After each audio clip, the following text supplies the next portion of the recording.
आजकल यूएई में बैंक जो है हर किसी को क्रेडिट कार्ड दे रहे हैं। जिनकी सैलरी 5,000 है वो भी ले रहे हैं, जिनकी सैलरी 3,000 है वो भी ले रहे हैं। तो ये 2 कैटेगरी के लोग हैं जो क्रेडिट कार्ड लेते हैं। हम में से बहुत सारे लोगों ने बैंकों से लोन, क्रेडिट कार्ड लिया और कुछ ऐसे लोग हैं जिन्होंने गाड़ियाँ भी फाइनेंस की हैं, पूरा बिज़नेस, पूरा पर्सनल के लिए। अब उनकी लीव आ गई है, छुट्टियाँ आ गई हैं, तो क्या वो अपनी कंट्री में वापस जा सकते हैं या उनको एयरपोर्ट के ऊपर ही अरेस्ट किया जाएगा?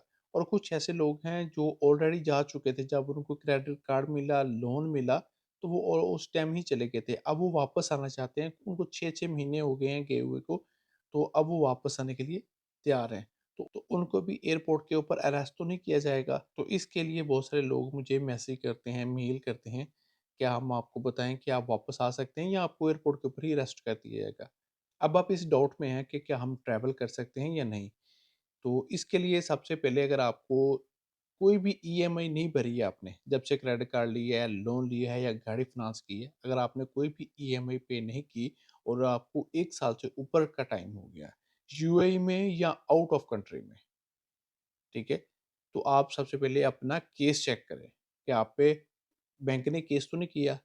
अगर आपने दुबई से लिया है तो दुबई की पुलिस ऐप के ज़रिए आप चेक कर सकते हैं अपनी एमराल्ड्स आईडी सिर्फ नंबर लगा के और अपनी पिक्चर दे के आप अपने ऊपर चेक कर सकते हैं कि मेरे ऊपर कोई भी केस तो नहीं है। अगर दुबई पुलिस की ऐप में आपके ऊपर कोई भी केस शो नहीं हो रहा तो आप ट्रैवल कर सकते हैं, कोई भी प्रॉब्लम नहीं आएगी आपको। लेकिन एक बात ज़हन में रखना, ये वही लोग हैं जो दुबई से भी जिन्होंने लोन और क्रेडिट कार्ड लिया है और दुबई का वीज़ा जिनका शारजाह का है या अबू धाबी का है या किसी भी और स्टेट का है, तो वो इसको वेबसाइट के ऊपर जाके चेक कर सकते हैं। एक जिनको ज़रूरत पड़ती है, अपने बिज़नेस के लिए, अपनी पर्सनल नीड के लिए वो क्रेडिट कार्ड लेते हैं। दूसरा वो लोग हैं जो शौक के तौर पे लेते हैं कि हमें ज़रूरत नहीं है लेकिन हम शो करवाना चाहते हैं कि हमारे पास भी क्रेडिट कार्ड है, वो लेते हैं।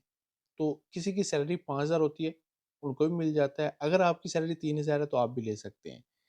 जो 5,000 जिनकी सैलरी है, वो ओरिजिनल तरीके से लेते हैं, लेकिन जिनकी सैलरी 3,000 है, वो डुप्लीकेट तरीके से लेता है, ठीक है? ये बात आप अपने ज़हन में रख लें। बात जो जिनकी सैलरी 5,000 है, उनको तो कोई टेंशन नहीं है। वो किसी भी बैंक में जाके अपना क्रेडिट कार्ड भी ले सकते हैं, लोन भी ले सकते हैं। अगर उनकी कंपनी किसी एक बैंक में लिस्टेड है और उनकी सैलरी डब्ल्यूपीएस से उनके अकाउंट में आती है, तो उनको किसी भी चीज़ की टेंशन नहीं होती।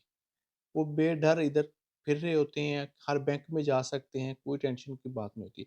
लेकिन कुछ लोग ऐसे हैं जो डुप्लीकेट पेपरों से लेते हैं, उनको टेंशन रहती है हर वक़्त कि कहीं पुलिस उनको अरेस्ट तो नहीं कर लेगी। किसी अगर ब बैंक में जाते हैं, अगर बैंक को पता चल गया, तो पुलिस जो होती है उनके घर पे तो नहीं आ जाएगी, उसको अरेस्ट तो नहीं कर लेगी। अगर उनकी कंपनी को पता चल गया, तो उनकी जॉब तो नहीं चली जाएगी। ये 2 कैटेगरी के जो शौक के तौर पे लेते हैं कि हमारे पास भी क्रेडिट कार्ड हो, हमने लोगों को दिखाना है कि मैंने भी क्रेडिट कार्ड लिया है। तो ये वो लोग हैं।